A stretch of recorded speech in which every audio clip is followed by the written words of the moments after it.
Kinderpornoringe.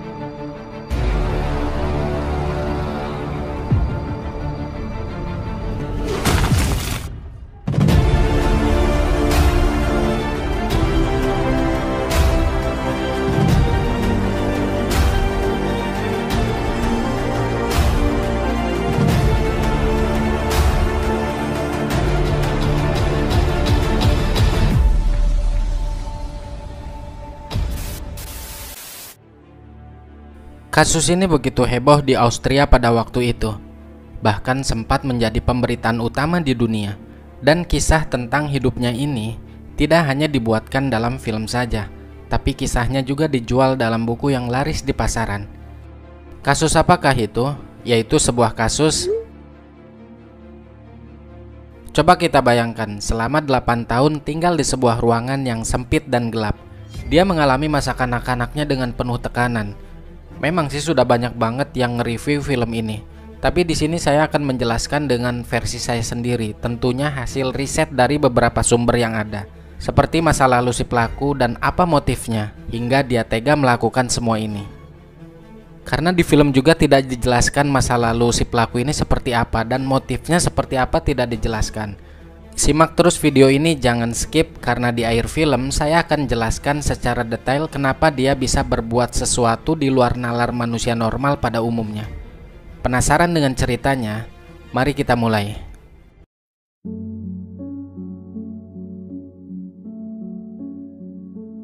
Gadis kecil ini bernama Tasya. Dia lahir pada tanggal 17 Februari 1988 di Austria. Tasya yang pada waktu itu berusia 10 tahun tinggal bersama ibunya karena kedua orang tuanya sudah berpisah. Namun meskipun sudah tidak tinggal lagi bersama, sang ibu memperbolehkan dia bertemu dengan ayahnya sesekali waktu. Dan secara kebetulan pada malam tanggal 2 Maret 1998, Tasya dijemput oleh sang ayah karena rindu dengan putrinya tersebut. Dia membawanya ke sebuah bar dan menghabiskan waktu malam bersama sampai larut malam. Di sana, Tasya meminta pulang karena besok dia harus sekolah. Namun sang ayah menolak. Dia masih rindu dengan putrinya itu. Karena kelamaan menunggu, dia pun tertidur di sana. Saat terbangun, Tasya sudah berada di rumah bersama ibunya. Sedikit terjadi perdebatan antara Tasya dengan sang ibu karena pulang larut malam. Tasya pun pergi ke sekolah berjalan kaki dalam keadaan marah dan sedih. Tapi tiba-tiba di tengah perjalanan ada seorang pria mencegat dan membawa Tasya ke dalam mobil van putih miliknya. Tasya hanya bisa berteriak meminta pertolongan. Namun di seberang jalan ada teman Tasya yang sempat melihat kejadian tersebut.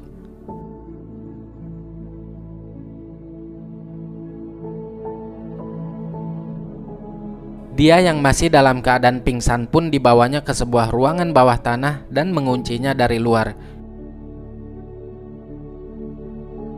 Tidak berselang lama, Tasya tersadar dari pingsannya.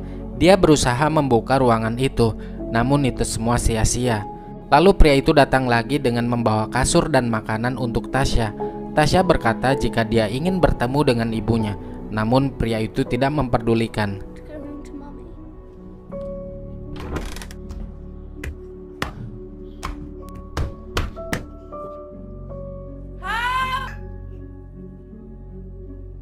Tiga hari kemudian, pria itu sibuk mencari buku dongeng lalu membacakannya untuk Tasya. Saat selesai membacakan, pria itu kemudian pergi. Namun Tasya memanggilnya kembali. Dia meminta dikecup karena itu merupakan kebiasaan sang ibu sebelum dia tidur. Berita hilangnya Tasya menjadi topik utama di surat kabar dan televisi. Polisi terus dikerahkan untuk melakukan penyisiran ke seluruh kota. Tapi usahanya tetap tidak membuahkan hasil. Ibu dari pria itu datang untuk berkunjung ke rumahnya. Saat menonton berita di televisi tentang hilangnya Tasya, ibunya yakin bahwa pelakunya hanya ingin bercocok tanam dengan anak itu. Dengan santainya, pria itu menjawab, pasti pelakunya sudah gila, dan tanpa ibunya sadari bahwa anaknya sendirilah pelakunya. Hari pun terus berganti. Pria itu tampak sedang mencuci rambut Tasya. Tasya lalu menitipkan surat untuk dikirim ke ibunya. Pria itu memberitahu bahwa semua itu tidak ada gunanya. karena ibunya Tasya tidak peduli lagi. Dia berbohong dengan mengatakan dirinya telah meminta uang tebusan tapi ibunya Tasya tidak mau membayar. Padahal yang kita ketahui bersama, dia tidak pernah meminta uang tebusan apapun. Jadi tujuan pria tersebut berkata seperti itu agar dia merasa bahwa ibunya nggak peduli lagi dengannya.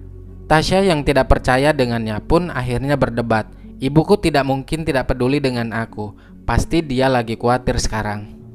Di keesokan harinya di pagi hari, saat si pelaku sedang bersantai dengan ibu dan neneknya, tiba-tiba 2 orang polisi pun datang. Mereka mencurigai mobil van putih miliknya karena mobilnya mirip sesuai deskripsi yang disampaikan teman Tasya yang melihat kejadian tersebut. Lalu polisi pun bertanya, pada tanggal 2 Maret jam 7 sampai jam 8 pagi, kamu berada di mana? Pria itu menjawab, aku berada di rumah. Ada buktinya kalau kamu berada di rumah? Tidak pak, karena saya tinggal sendirian. Nenek dan ibu saya datang hanya untuk berkunjung saja. Karena sebelumnya dia tidak memiliki catatan kriminal, akhirnya polisi pun pergi dari sana dan tidak mencurigai pria itu.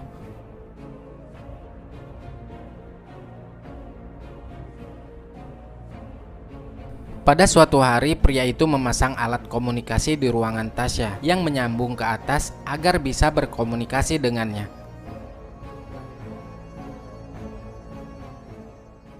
Tidak terasa kini waktu pun sudah menginjak 183 hari atau 6 bulan. Tasya yang kesepian mulai membuat teman imajinernya. Dia sering bermain sekolah-sekolahan dan gemar membaca buku.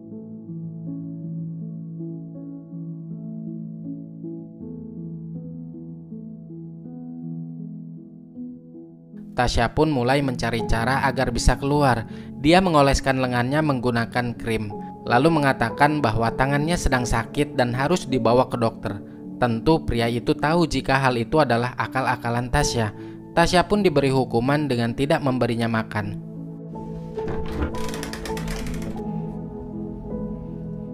Setelah 4 hari tidak diberi makanan, Tasya memanggil-manggil via alat komunikasi karena kelaparan. Namun pria itu tetap tidak menghiraukannya. Seringkali Tasya tidak diberi makanan ketika melakukan kesalahan.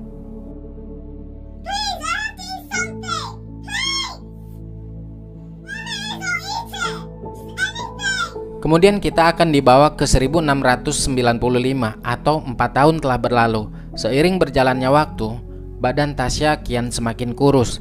Dia juga sedang mengalami menstruasi pertamanya di hari itu.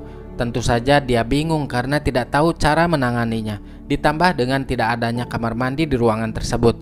Akhirnya pria itu membawa ke kamar mandi atas untuk membersihkannya. Saat perjalanan naik, pria itu mengancam Tasya untuk tidak kabur karena di setiap sisi bangunan sudah dipasang ranjau. Tentu saja ini hanyalah gertakan belaka. Sekian tahun lamanya Tasya kembali melihat cahaya matahari. Dia termenung, tapi pria itu langsung membawanya ke kamar mandi. Tidak henti-hentinya pria tersebut mengawasi Tasya yang sedang mandi. Tidak berselang lama neneknya datang untuk mengantarkan makanan. Di sana dia melihat sehelai rambut pirang yang menempel di bajunya. Neneknya mengira bahwa cucunya telah memiliki pacar. Namun pria itu mengelak pernyataan tersebut. Akibatnya dia langsung menggunduli Tasya. Di hari ke-1837, kurang lebih sekitar 5 tahun telah berlalu, dan malam itu tepat hari Natal. Tasya menghiasi kamar kecilnya dengan sederhana. Pria itu memberikan kado Natal untuk Tasya yang tentunya membuat dia sangat bahagia dan mengingatkan kepada keluarganya. Tasya berkata dia sangat rindu dengan keluarganya. Namun pria itu menjawab bahwa semua keluargamu telah tiada dan dialah satu-satunya keluarga yang Tasya miliki.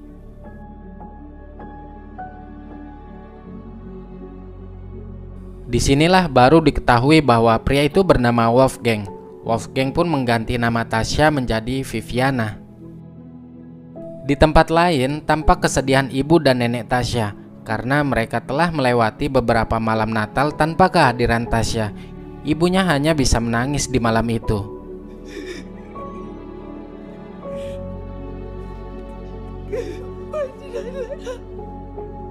Di malam harinya Wolfgang pergi ke sebuah bar.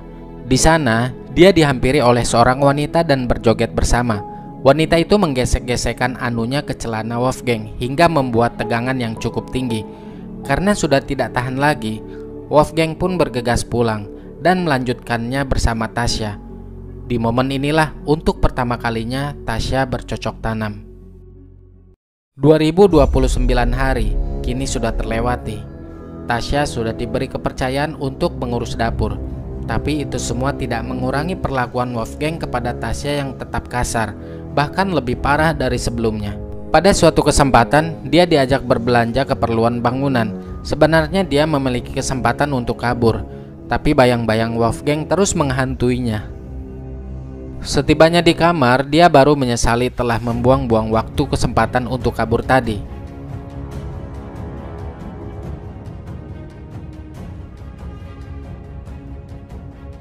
Malam pun tiba. Sebelum mereka kembali bercocok tanam, Tasya bertanya kenapa Wolfgang memilih dirinya. Wolfgang pun menjawab dan mulai bercerita. Ternyata guys, Wolfgang tertarik dengan senyum Tasya saat bertemu di sebuah minimarket milik ibunya. Dia pun mulai merencanakan membuat sebuah ruangan di basement selama 9 bulan lamanya.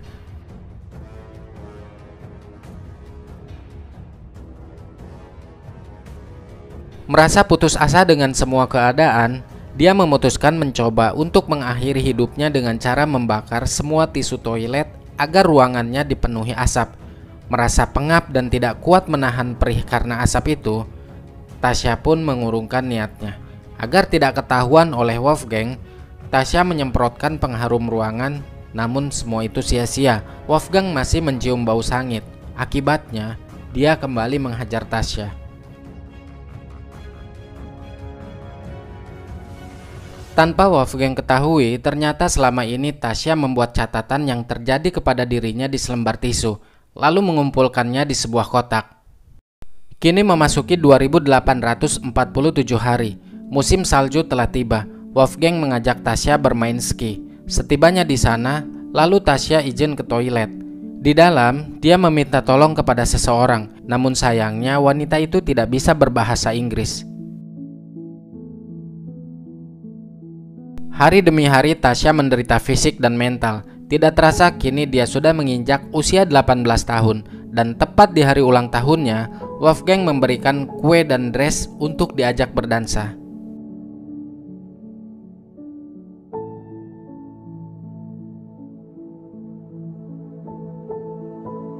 Kemudian di keesokan harinya, Wolfgang mengajak Tasya membersihkan kebun di belakang rumahnya. Dengan tanpa sengaja ada tetangga yang melihat mereka berdua, namun tetangganya tidak ada kecurigaan sama sekali. Di dalam sana terlihat Tasya kesal karena telah membuang kembali kesempatannya untuk meminta bantuan. Di suatu hari, Wolfgang berniat menjual mobil van putihnya karena sudah kehabisan uang.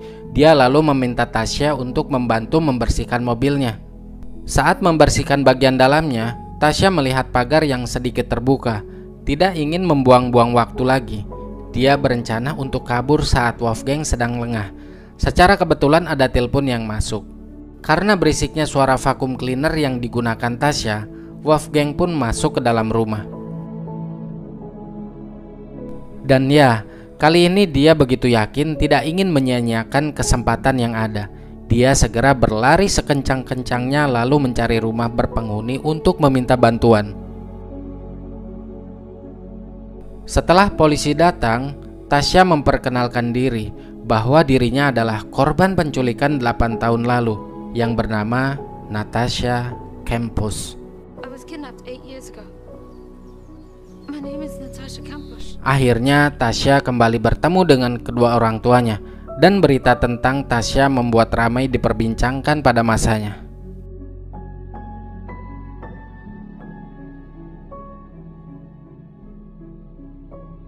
Sementara di sisi lain, Wolfgang yang menyadari Tasya telah kabur, memilih untuk mengakhiri hidupnya dengan cara menabrakkan diri ke kereta api dalam keadaan terbaring.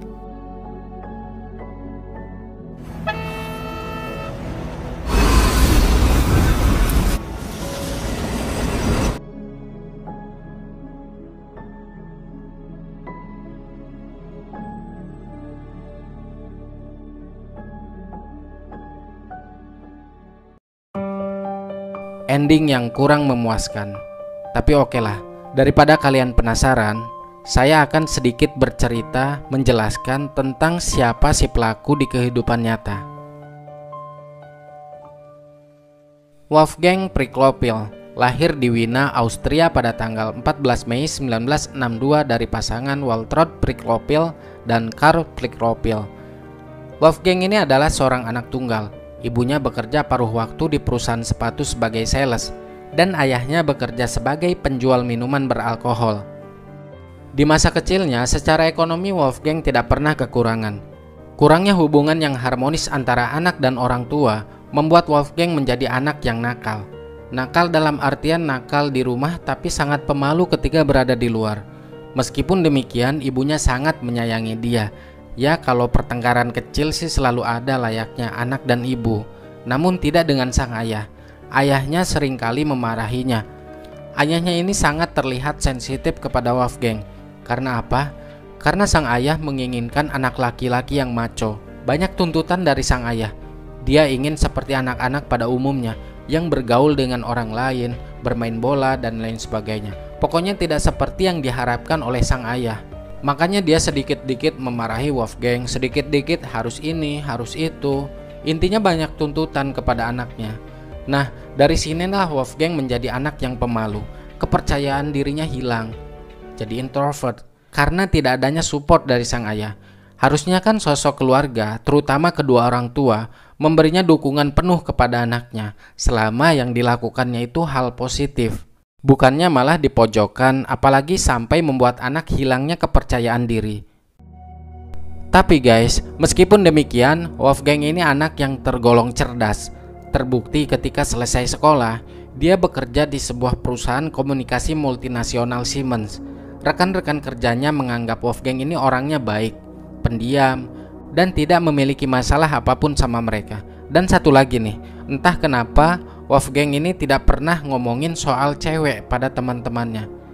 Kan kalau laki-laki normal pada umumnya biasanya kalau kumpul-kumpul sama laki-laki ngomongin soal cewek. Tapi Wolfgang ini enggak, kayak orang yang enggak ada keinginan sama cewek gitu. Nah, di usianya yang ke-21 tahun, Wolfgang mulai menunjukkan perilaku-perilaku anehnya. Dia lebih senang menyendiri. Bahkan untuk rumah saja, Wolfgang memilih tinggal sendiri, tidak lagi dengan ibunya. Jadi sejak saat itu dia memilih tinggal di rumah peninggalan kakeknya yang kosong sendirian. Sedangkan ibu dan neneknya tinggal bersama di rumah ibunya Wolfgang. Waktu itu ayahnya Wolfgang sudah meninggal ya. Dan secara kebetulan nih, rumah kakeknya itu dekat dengan sekolah Natasha. Seiring berjalannya waktu, dia mulai memiliki niat jahat. Dia mulai membangun ruang basement di bawah garasi rumah kakeknya. Dan seperti yang ada di film ini, dia merencanakan menculik Natasha Campus. Bahkan sesuai laporan, salah satu motif si pelaku menculik Natasha adalah karena Wolfgang ini sangat mengidolakan pada Hitler. Dia ingin Natasha ini seakan-akan menjadi korban Nazi. Menurut pernyataan Ketua Badan Kriminalitas Austria, Natasha dikurung dalam sebuah ruangan kecil berukuran 2x3x2 meter yang merupakan rongga ruangan reparasi di dalam bagasi sebuah rumah dan diberi fasilitas kamar mandi dan toilet. Natasha sering tidak diberi makanan sampai badannya menjadi sangat kurus. Namun meskipun demikian, dia diizinkan untuk membaca surat kabar, buku-buku, mendengarkan radio, dan menonton televisi. Natasha menyatakan bahwa Wolfgang mengajarkan dia pelajaran-pelajaran sekolah agar tidak ketinggalan. Para psikolog dan polisi yang telah berbicara dengannya mengatakan bahwa meskipun Natasha hidup terisolasi selama beberapa tahun, tapi dia memiliki kecerdasan yang tinggi dan bisa berkomunikasi dengan baik. Dia juga mengerti peristiwa-peristiwa penting di dunia. Hal ini disebabkan karena si pelaku selama di dalam penyekapan, dia tetap mengajarkan Natasha. Natasha pun mengatakan meskipun Wolfgang menculik dan menyanderanya, dia kadang-kadang dimanjakan oleh Wolfgang. Ketua Badan Kriminologi menyatakan bahwa Natasha menderita Stockholm Syndrome, yaitu korban penculikan yang merasakan empati atau simpati terhadap penculiknya. Sindrom Stockholm digambarkan sebagai perasaan percaya atau merasa disayangi dalam kasus penculikan ataupun penyanderaan. Hal ini dibuktikan ketika dia mendengar Wolfgang meninggal. Dia tampak begitu sedih. dan dia sering mengunjungi makamnya Wolfgang.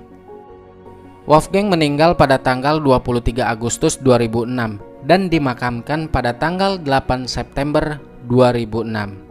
Pasca kejadian itu, Natasha sering diundang di beberapa acara televisi nasional untuk menceritakan tragedi yang dialaminya. Saat ini Natasha Campus berprofesi sebagai penulis, pembawa acara televisi, dan seorang aktivis anti.